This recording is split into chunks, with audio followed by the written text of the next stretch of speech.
ঘপককৈ আহি টপককৈ আপোনাৰ মাজত উপস্থিত হৈছোঁ মই পিংকু বৰগোহাঁই আৰু আপোনালোকে চাই আছে পিংকু লাইভ। এই পিংকু লাইভলৈ আপোনালোকক স্বাগতম জনাই এটা নতুন চুপতি আপোনালোকৰ মাজলৈ আহিছোঁ, যিটো চুপতি চাই আপোনালোকে যথেষ্টখিনি ভাল পাব বুলি আশা ৰাখিছোঁ। ব'লক আমি ভিডিঅ'টো আৰম্ভ কৰোঁ।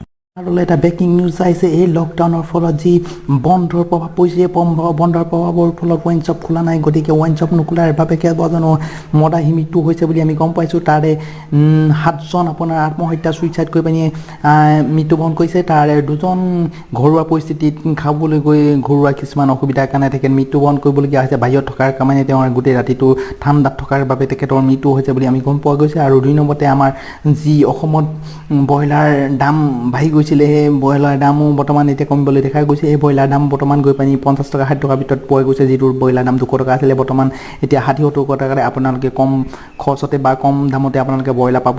আৰু 2 নম্বৰতে হৈছে চৰকাৰে যি লকডাউন কৰিছে, এই লকডাউনতে আমাৰ এটা ভাল খবৰ আহিছে। আমাৰ কৰোণা ভাইৰাছৰ প্ৰথম টীকাকৰণ আমাৰ আৱিষ্কাৰ কৰি উলিয়াইছে। এই টীকাকৰণ আপোনালোকে যদি ল'ব বিচাৰে তেতিয়াহ'লে আপোনালোকে ওচৰৰ চেণ্টাৰলৈ ওলাই যাব পাৰে।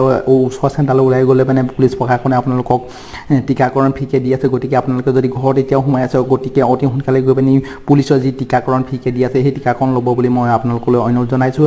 আৰু বেছি নকওঁ, আৰু এটা আমাৰ মাজলৈ এটা ব্ৰেকিং নিউজ আহিছে। সেই ব্ৰেকিং নিউজটো হৈছে মানে আমাৰ গাঁৱত যি কচু ঢেকীয়া পোৱা গৈছিলে, সেই কচু ঢেকীয়া বৰ্তমান পাবলৈ টান হৈছে। গতিকে যদি আপোনালোকে কচু ঢেকীয়া আপোনালোকে কিনিব বিচাৰে, তেতিয়াহ'লে তলত মই এটা লিংক দিছোঁ। এই লিংকটোৰ দ্বাৰাই আপোনালোকে কচু ঢেকীয়া ল'ব পাৰে। গতিকে তলৰ এই লিংকটো আপোনালোকে হেৰি কৰি লওক, ক্লিক কৰি লওক। ক্লিক লোৱাৰ পিছত আপোনালোকে ঘৰতে গৈ পিনে অলপ কচু ঢেকীয়া আপোনাক দিয়া হ'ব। আৰু 2 নম্বৰতে হৈছে এই ভিডিঅ'টো যে মই বনাইছোঁ, এই ভিডিঅ'টো কোনো হেৰি নহয়, এই ভিডিঅ'টো অকল হাস্যৰসৰ কাৰণে বনাইছোঁ। গতিকে এই হাস্যৰসৰ বাহিৰে আপোনালোকে এই ভিডিঅ'টো বেলেগভাৱে ভাবি নল'ব বা, কাৰণ এই ভিডিঅ'টো মই অকল এই লকডাউনৰ দিনকেইটা আপোনালোকক মনোৰঞ্জন দিবৰ কাৰণেহে মই এই ভিডিঅ'টো বনাইছোঁ। গতিকে মোৰ এই ব্ৰেকিং নিউজৰ শেষ হোৱাৰ আগতে আপোনালোকক এটা বিশেষ মই অনুৰোধ জনাইছোঁ। আপোনালোকে যদি এতিয়াও যদি ভিতৰত সোমাই থকা নাই বা বাহিৰত ওলাই আছে, গতিকে আপোনালোকে ভিতৰতে থাকক। আৰু চৰকাৰে যি লকডাউন ব্যৱস্থা হেৰি কৰিছে, এই লকডাউন ব্যৱস্থাটো আপোনালোকে মানি চলক। নহ'লে আমাৰ অসমত যদি কেনেবাকৈ যদি কৰোণা ভাইৰাছটো আহি পানি পৰেহি, তেতিয়াহ'লে আমাৰ অসমৰ যথেষ্টখিনি হেৰি হ'ব। গতিকে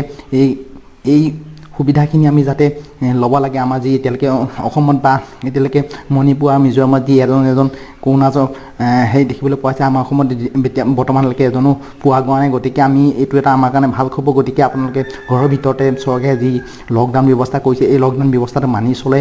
আৰু যাতে কোনো কাৰণতে বিশেষ জৰুৰীকালী অৱস্থাৰ বাবেহে বাহিৰলৈ ওলাই যায়, তাৰ বাহিৰে আপোনালোকে যাতে বাহিৰলৈ ওলাই নাযায়। ইয়াকে কৈ পানি মই এই চুপতি অনুষ্ঠানটো শেষ কৰিছোঁ। যদিহে মোৰ এই চুপতি অনুষ্ঠানটো চাই ভাল লাগিলে, তেতিয়াহ'লে আপোনালোকে লাইক কৰিব, ছাবস্ক্ৰাইব কৰিব, শ্বেয়াৰ কৰিব। আৰু আগলৈও যদি মোৰ এনেকুৱা ভিডিঅ' চাই থাকিবলৈ পায়, তেতিয়াহ'লে মোক বেল আইকনটো টিপি দিব। আৰু বেল আইকনটো টিপি দিলে মানে মই নতুন কিবা কিবি আপলোড দিলে মানে আপোনালোকে চাই থাকিবলৈ পাব। আৰু বেছি নকওঁ, ইয়াতে কৈ মোৰ আজি এই ভিডিঅ'টো সমাপ্তি কৰিছোঁ। জয় আই অসম, ধন্যবাদ।